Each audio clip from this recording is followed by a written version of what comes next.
বিগত বাংলাদেশ আমরা দেখেছি বিভিন্ন হিংসাত্মক রাজনীতি চলতো। এক রাজনৈতিক দল আর এক রাজনৈতিক দলের চেহারা পছন্দ করত না, এক রাজনৈতিক দল আর একটা রাজনৈতিক দলের ছায়া সহ্য করতে না, কর্মসূচিকে পছন্দ করতে না। বাংলাদেশের মানুষের হৃদয়ের দাবি এবং প্রত্যেক 5 বছর পর পর মানুষ চায় তার পছন্দের মানুষকে তার অধিকার ভোটাধিকার প্রয়োগ করে নতুন সরকার নির্বাচিত করবে।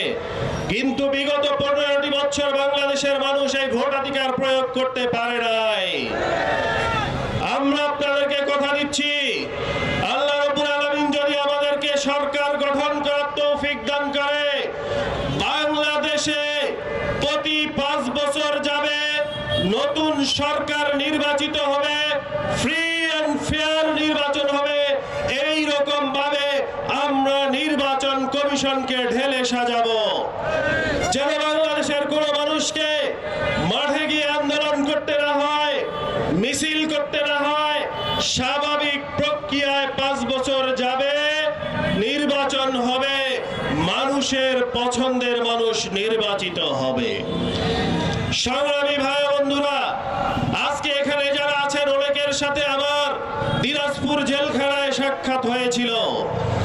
এখানে যারা আছেন অনেকেই গত 15টি বছর নিজের ঘরে ঘুমাতে পারেন নাই, অনেকে ধান খেতে ঘুমাতে হয়েছে, রাত্রি যাপন করতে হয়েছে এই শীতের কনকনে ঠান্ডায় ভুট্টা খেতে। শুধু তাদের অপরাধ ছিল তারা সরকারের বিপক্ষ দল মতামত তাদের মধ্যে পোষণ করত। আমি বলতে চাই, আগামী দিনে আমরা সরকার গঠন করলে বীরগঞ্জ কাহরোলের মানুষ যদি আমাকে বীরগঞ্জ কাহরোলের এমপি হিসাবে গ্রহণ করে নেয়, বীরগঞ্জ কাহরোলে নির্বাচন মানেই হচ্ছে বাছাই করা, সবাই একজনকে পছন্দ করবে, এটা হতে পারে না। আমরা ভোটাধিকার না করার কারণে প্রতিহিংসার বশতী হয়ে অন্যায়কারী ছাড়া বীরগঞ্জ কাহরোলে কাউকে যেন গ্রেপ্তার না হয়, আইন শৃঙ্খলা বাহিনীকে সেভাবে ঢেলে সাজাবো ইনশাআল্লাহ।